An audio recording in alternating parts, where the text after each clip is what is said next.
Assalamu alaikum dear students. I am Anjum Shafiq, your biology teacher for grade 10, and today I am going to discuss the genotype and its types. So let's move to the board. So the specific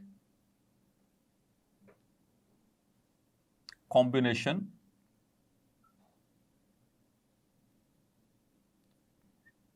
of genes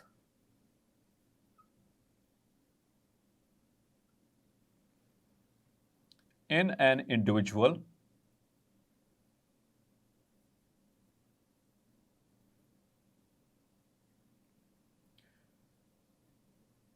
for a particular trait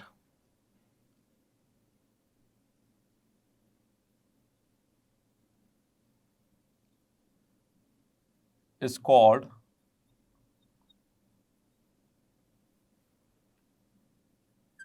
genotype.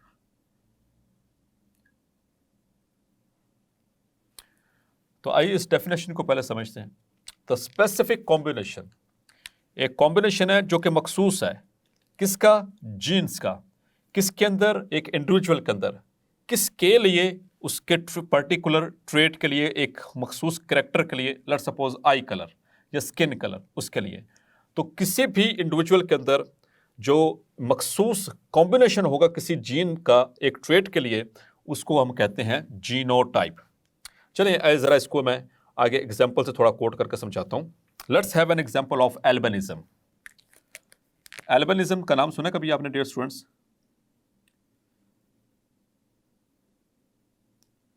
चलें, albino का नाम तो सुना होगा। Albino बिल्कुल चिट्टे दूध वर्गे होते हैं, ये बिल्कुल वाइट कलर के, और इनके जो हेयर्स होते हैं वो भी ब्राउन कलर के, लाइट ब्राउन कलर के, इनकी आइज भी लाइट ब्राउन कलर की। उसकी रीज़न क्या है स्टूडेंट्स? ये एक नॉर्मल कंडीशन नहीं है वैसे, this is not a normal condition. Actually होता क्या है कि albinism, the individual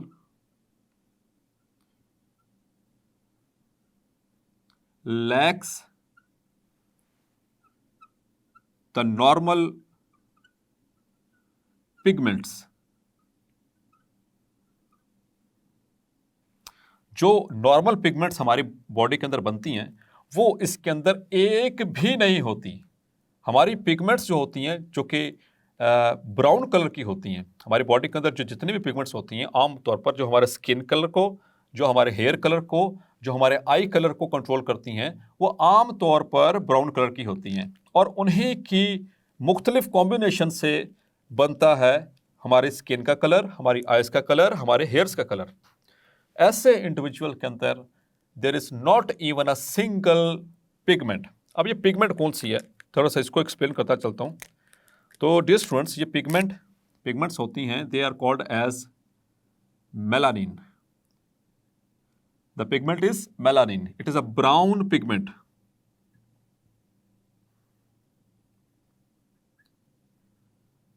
present in our skin, hairs। तो ये ब्राउन कलर की पिगमेंट है, मेलानिन। इनके अंदर ये पिगमेंट बनती ही नहीं है, तो ये पिगमेंट ना होने की वजह से इनकी स्किन का कलर बिल्कुल दूध की तरह का वाइट होता है। इसी तरह से इनके जो हेयर्स हैं उनमें भी नहीं ये पिगमेंट बनती, तो उनके वो लाइट ब्राउन कलर के हेयर्स। आइज़ की जो से ये लैशेस होते हैं, आंखों की जो पलकें होती हैं वो भी लाइट कलर की होती हैं, इस तरह से ब्राउन। और इस तरह से जो हमारा आयरिस है, ऐसे लोगों का जो आयरिस है वो भी बिल्कुल लाइट ब्राउन कलर का होगा।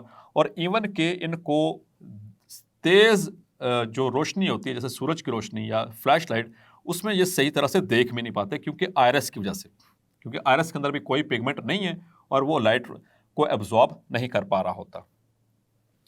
एल्बिनिज्म बाकी ट्रेट्स की तरह ये भी एक ट्रेट है। This is a trait controlled by a pair of genes. और dear students, a pair of gene जो कि किसी मखसूस ट्रेट को कंट्रोल कर रहा हो तो उसको हम क्या कहते हैं?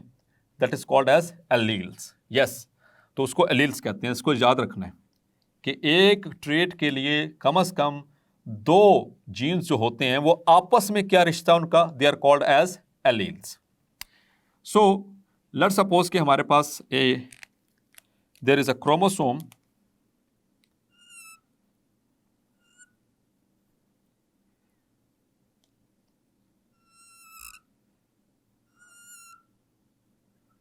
दिस इज सेंट्रोमियर और ये उसके क्रोमैटिड्स, यहां पर मौजूद है वो gene. Let's suppose this is a gene represented by capital A and small a. Yes dear students, capital A and small a, ये दो जीन्स हैं जो कि कंट्रोल कर रहे हैं लेट्स सपोज एल्बिनिज्म को, क्लियर, यानी हमारे स्किन कलर को। लेकिन जो एल्बिनो होते हैं उनके अंदर ये स्मॉल ए और दूसरा भी स्मॉल ए होगा, मतलब कि उनके अंदर ये रिसेसिव एलील्स होंगे, डोमिनेंट नहीं होंगे। ये रिसेसिव और डोमिनेंट के अभी आगे चलकर बिल्कुल थोड़ी देर में इसको डिस्कस करने वाला हूं। सो डियर स्टूडेंट्स, ये एक ट्रेट के लिए दो डिफरेंट फॉर्म्स हैं, अल्टरनेट फॉर्म्स हैं इस जीन की, और alternate form of gene for a particular trait क्या कहलाता है, एलील। मतलब कि ये दो एलील कंट्रोल कर रहे हैं हमारे स्किन कलर को। तो इसमें इन दो एलील्स की वजह से डियर स्टूडेंट कितने कॉम्बिनेशन बन सकते हैं, जरा सोचें। तो डियर स्टूडेंट्स ज्यादा से ज्यादा 3 बन सकते हैं। वो किस तरह से? It may be capital A, क्योंकि एक इसका जो जीन है, जो एलील है, वो फादर से आना है और एक मदर से आना है, और वही एक्सप्रेस होगा बच्चे के अंदर। तो एक फादर से एक मदर से, तो तभी वो जीन पेयर पूरा होता है। एक तो कॉम्बिनेशन ये हो सकता है कि फादर और मदर दोनों से कैपिटल ए आए। एक ये हो सकता है कि दोनों से स्मॉल ए आए, और एक पॉसिबिलिटी ये हो सकती है कि एक से कैपिटल ए और एक से स्मॉल ए। अब सोचें जरा, कहीं पे यहाँ पे कुछ चौथा कॉम्बिनेशन बन सकता है? सो डेफिनेट नॉट।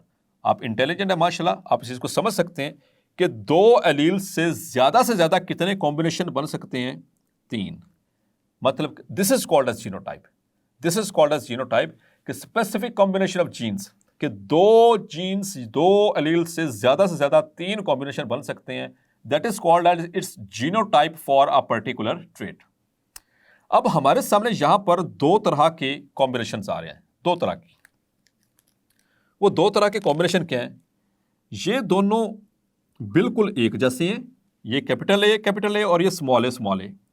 यहां पर जो कॉम्बिनेशन है वो डिफरेंट है, यहां पर एक कैपिटल और एक स्मॉल है।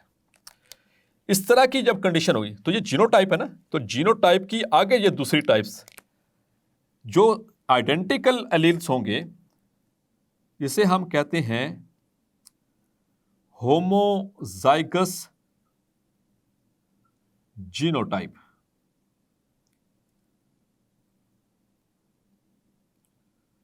This is homozygous genotype.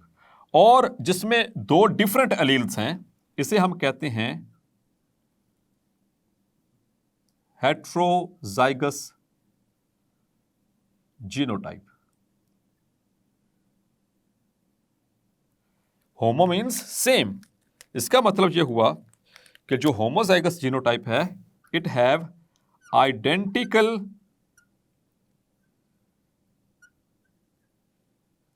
और सेम काइंड ऑफ एलील्स। अगर एक जैसे एलील्स आइडेंटिकल होंगे, सेम होंगे किसी जीनोटाइप के अंदर, तो वो जीनोटाइप कहलाएगी होमोजाइगस। यहां पर देखें एक कैपिटल और एक स्मॉल है, तो हेट्रो मीन्स डिफरेंट, और होमो मीन्स सेम। तो यहां पर जो जीनोटाइप उसको हम इस तरह से डिफाइन करेंगे, when different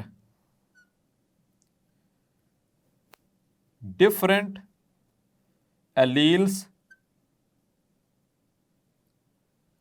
in a genotype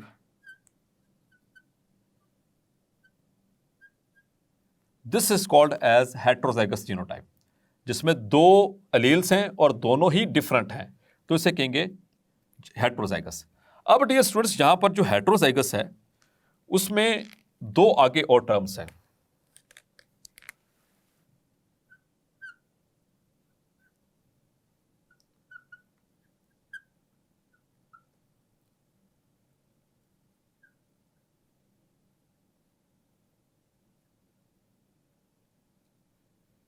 इसमें दो डिफरेंट एलील्स, जैसे कि कैपिटल ए और स्मॉल ए, इसको मैं डिफाइन करता हूं बाद में, पहले मैं इस एल्बिनिज्म को डील कर लूं।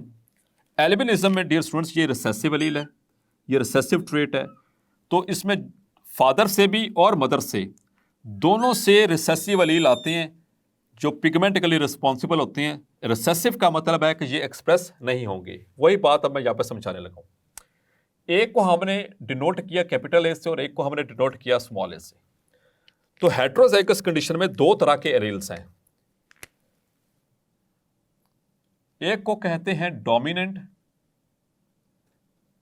और दूसरे को कहते हैं रिसेसिव। डोमिनेंट एलील किसे कहेंगे? This is dominant allele and a recessive allele. The allele which mask the effects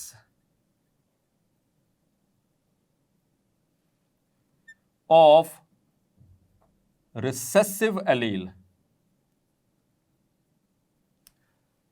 उसे कहते हैं डोमिनेंट एलील। या इसकी कोड डेफिनेशन बता देता हूं आपको। द एलील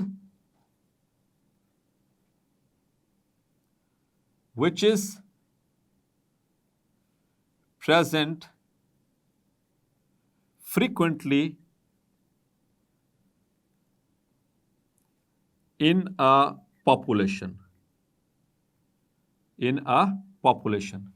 लेट्स सपोज कि हमारे पास 50 लोगों की पॉपुलेशन है और उन 50 लोगों में से 40 लोगों का आई कलर ब्लैक है, तो कौन सा ज्यादा होगा? 40 में 40 मतलब 50 के करीब फिगर है, और लेट्स सपोज कि 10 का जो आई कलर है वो ब्राउन है, तो ज्यादा कौन से लोग हैं? The black eyed.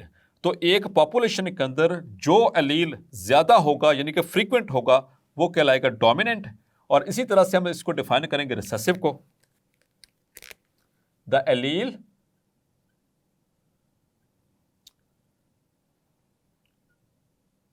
which is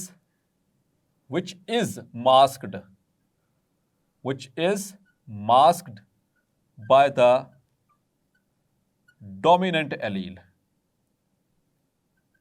जो मास्क हो जाए डोमिनेंट से वो कहलाएगा रिसेसिव, और जो मास्क कर दे the allele which mask the effects of recessive allele उसे हम कहते हैं डोमिनेंट। तो जो मास्क करेगा वो डोमिनेंट और जो मास्क हो जाएगा वो रिसेसिव। या फिर इस टर्म के अंदर हम इसको डिफाइन करेंगे the allele which is present less frequently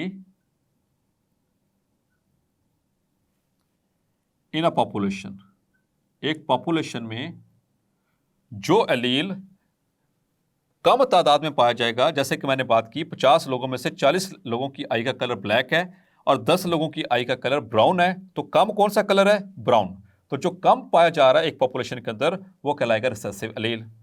अब डियर स्टूडेंट्स, जो डोमिनेंट एलील होता है, dominant allele it is represented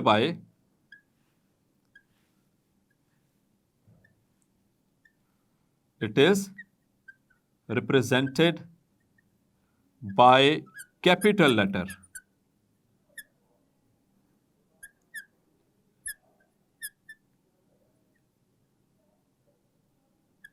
capital letter like जैसे यहां पर हमने बात की इसके अंदर capital A, for example capital A. जबकि जो रिसेसिव एलील है dear students, it is represented bye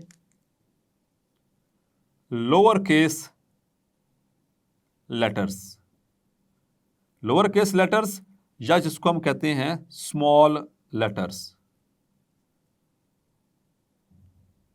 for example इसी की अगर हम एग्जाम्पल लें small A, so this is the recessive allele. और डियर स्टूडेंट्स, एक और चीज आपने ध्यान में रखनी है कि जो डोमिनेंट एलील होता है वो सिर्फ मास्क करता है इफेक्ट्स को रिसेसिव एलील के, वैसे उसकी नेचर के साथ, उसकी फिजिक्स के साथ, उसकी केमिस्ट्री के साथ कोई छेड़छाड़ नहीं करता, किसी भी तरह का कोई इफेक्ट नहीं डालेगा, बस उसको एक्सप्रेस नहीं होने दे रहा, मीन्स कि उसके इफेक्ट्स को मास्क कर रहा है, यही उसका काम है। तो अब समझ आया आपको कि जो जीनोटाइप है वो होमोजाइगस कैसे होगी और हेट्रोजाइगस। तो जो यहां पर जो होमोजाइगस जीनोटाइप है डियर स्टूडेंट्स, हम इसको दो में डिवाइड कर सकते हैं। जैसे ये होमोजाइगस डोमिनेंट हो सकती है और होमोजाइगस रिसेसिव हो सकती है। होमोजाइगस डोमिनेंट कौन सी है? This one. And homozygous recessive कौन सी है? That is the case of albinism. और डियर स्टूडेंट्स एक और चीज कि जब भी हेट्रोजाइगस कंडीशन होगी, whenever there is heterozygous condition like capital A and small a, तो बच्चों के अंदर क्या होगा, जो एक्सप्रेस क्या होगा, द डोमिनेंट। हमेशा हेट्रोजाइगस कंडीशन में याद रखिएगा, हमेशा हमेशा कि डोमिनेंट ही अपीयर होगा। In case of heterozygous genotype, जो डोमिनेंट एलील है वही अगली जनरेशन में एक्सप्रेस होगा। यहां पर तो होमोजाइगस है, होमोजाइगस अगर ये रिसेसिव है तो रिसेसिव अपीयर होगा, अगर ये डोमिनेंट है तो डोमिनेंट। अंडरस्टूड सी बात है, क्योंकि ये सेम काइंड ऑफ एलील्स हैं, यहां पर डिफरेंट काइंड ऑफ एलील्स हैं। तो डिफरेंट काइंड ऑफ एलील्स में डियर स्टूडेंट्स हमेशा याद रखना है कि कौन एक्सप्रेस होगा, dominant. It is a rule, ये मस्ट है। आगे चलकर हम कुछ लॉस डिस्कस करेंगे तो उसमें भी ये चीजें आएंगी कि डोमिनेंट जब भी हेट्रोजाइगस कंडीशन होगी तो उसमें हमेशा डोमिनेंट ने ही अपीयर होना है। और एक चीज डियर स्टूडेंट्स अपने पल्ले बांध लीजिए, हमेशा काम आने वाली चीज है, जो भी रिसेसिव ट्रेट होते हैं, कौन से? The recessive traits, recessive traits are only expressed, ये सिर्फ उसी वक्त एक्सप्रेस होंगे when the genotype is homozygous recessive, when the genotype is homozygous recessive। जैसा कि एल्बिनिज्म के केस के अंदर जब तक फादर से भी स्मॉल ए और मदर से भी स्मॉल ए नहीं आएगा तो कभी भी एल्बिनिज्म नहीं होगा। एक भी पेरेंट से कैपिटल ए आ गया तो ये एल्बिनिज्म नहीं रहेगा, क्योंकि एक डोमिनेंट हो जाएगा, दूसरा रिसेसिव हो जाएगा। तो ऐसी सिचुएशन में हमेशा डोमिनेंट ने ही एक्सप्रेस होना है। यह चीज हमेशा याद रखनी है कि जितने भी रिसेसिव ट्रेट्स हैं वो उस वक्त तक अपीयर नहीं होते जब तक कि वो अपने ट्रेट के लिए होमोजाइगस ना हो जाए। उनकी जीनोटाइप जब तक होमोजाइगस नहीं होगी कभी भी वो ट्रेट अपीयर नहीं होगा। कौन सा ट्रेट? Recessive trait. जबकि डोमिनेंट के साथ ऐसा नहीं है। डोमिनेंट अगर एक भी आ गया तो तब भी एक्सप्रेस, दो आ गए तो दो तब भी एक्सप्रेस। उसके लिए कोई इसमें वो कंपल्शन नहीं है कि दोनों डोमिनेंट आएंगे तो तभी वो अपीयर होगा।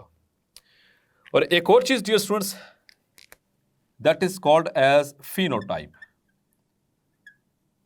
ये कंपैरिजन में भी पूछा जा सकता है, differentiate between genotype and phenotype. तो फिनोटाइप क्या है? बहुत आसान लफ्जों में बताने वाला हूं आपको। द एक्सप्रेशन और appearance of a genotype in offsprings is called phenotype। Let's suppose कि जैसे हमने यहां पर बात की capital A and small a, तो इस कंडीशन के अंदर क्या होगा, फादर से लेट्स सपोज क्या है कैपिटल ए, मदर से है स्मॉल ए, तो इससे जो अब बेबी पैदा होगा